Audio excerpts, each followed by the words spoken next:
The first time Amadi saw her, he knew he would trade his soul to meet her again. But beneath the promise of her beauty, the spirits had woven a curse. Amadi was not just any sculptor. He was known in the surrounding villages as Olorana Pie, the master carver of destinies. His hands had created masks for kings, warriors, and priestesses. Each mask he made was more than a piece of art. It carried a piece of his soul, capturing the very essence of those for whom they were made. His work was revered, but his heart was restless, for every night he dreamt of her, the woman who appeared only in fragments, her eyes always filled with longing, her lips whispering his name. In his waking life, Amadi grew more obsessed with finding this woman. Though no one had ever seen her, he was certain that she was real. His obsession became all-consuming, and the village elders began to worry. "The spirits are toying with you," they warned. "The more you give to them, the more they will take." But Amadi, blind with longing, could not be dissuaded. In the back of his workshop, he carved a new mask, one that he felt might finally lead him to her. It was unlike any mask he had made before, an intricate design that seemed to come from the depths of his soul, as though guided by an unseen force. It was while working on this mask that the old man came. Late one night, as Amadi polished the mask, a sudden chill filled his workshop. The shadows seemed to shift, and from them stepped an ancient figure, a man cloaked in worn, tattered robes, his face hidden behind an ornate wooden mask. His voice was low, like the murmur of distant thunder. "You seek her, the woman of your dreams. Do you not?" the old man asked, his eyes glinting from behind the mask.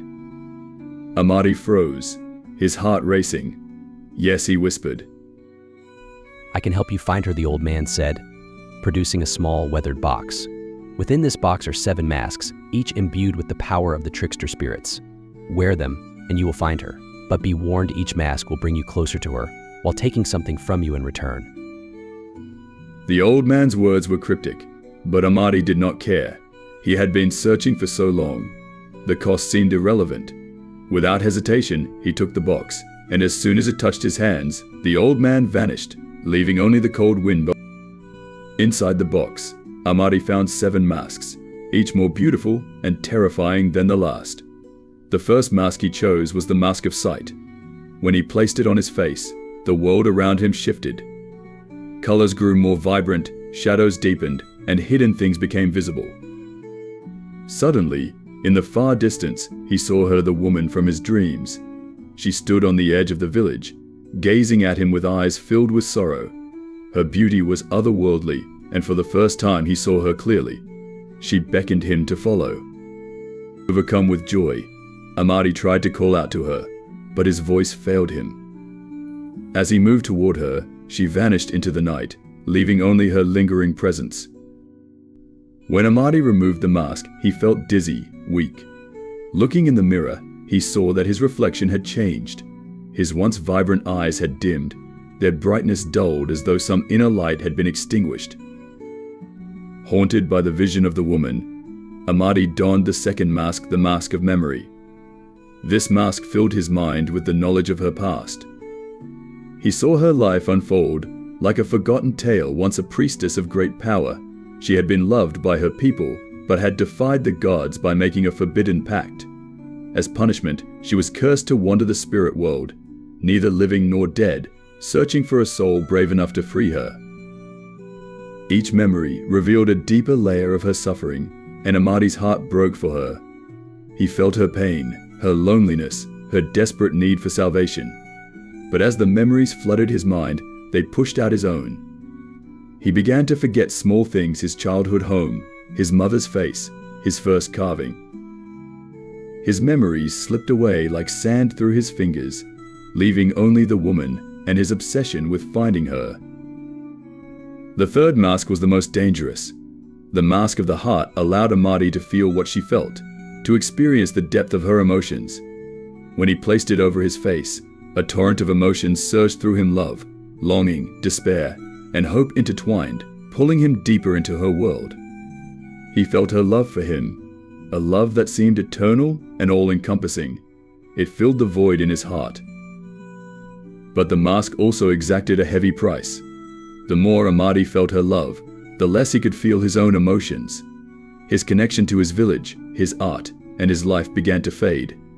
He no longer cared for the things that had once brought him joy. His hands trembled when he tried to carve, and his heart grew cold to everything but her. With each mask, Amadi was drawn further into her world and further from his own. He became gaunt, his eyes sunken and hollow. People in the village began to notice, whispering among themselves about the madness that had taken hold of him. Finally, with the sixth mask, the Mask of Sacrifice, Amadi was forced to destroy everything he had ever created. The mask demanded that he give up his life's work, every mask he had ever carved, every piece of art that had defined him. In a trance, he smashed his sculptures, burned his masks, and turned his workshop into ash. With nothing left to anchor him to the living world, Amadi ventured into the Forbidden Forest, the boundary between the worlds of the living and the dead. The trees whispered as he walked, their branches clawing at him like fingers. The forest, alive with the spirits of the dead, watched as he passed. At the heart of the forest, he found her standing beneath a great, twisted tree. Her beauty was radiant, but her eyes were dark, filled with the secrets of the dead. Amadi, she said softly, you have come. Amadi reached for the seventh mask, the Mask of Truth, and placed it over his face. In that moment, the truth was revealed to him, and it was more terrible than he could have imagined. She was no priestess, no lover. She was a spirit of chaos, a trickster who had been feeding on his soul with each mask he wore. Every step closer to her had been a step toward his own destruction. The love he had felt was not real, it was a lie, a trap set by the spirits to ensnare him. The masks had not brought him closer to her, they had brought him closer to oblivion. Amadi stood before the woman, his heart heavy with the weight of his choices. He had sacrificed everything, his art, his memories, his emotions, his very soul for a love that had never existed. The woman smiled, her eyes cold and cruel. Thank you, Amadi, she whispered. You have given me everything I needed. As she spoke, the forest around them began to shift, the spirits laughing and whispering as they closed in.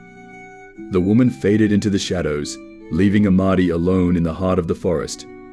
His body, now a husk of its former self, began to crumble like the masks he had destroyed. The price of his obsession had been everything, and now he was nothing. The villagers never saw Amadi again. His workshop remained in ruins, a haunting reminder of the man who had once been the greatest sculptor in the land. His story became a cautionary tale, whispered by the fireside for generations to come. And in the village, as the spirits watched from the shadows, the wind carried a proverb that echoed through the ages. A man who carves his fate in dreams will find only shadows in the waking world.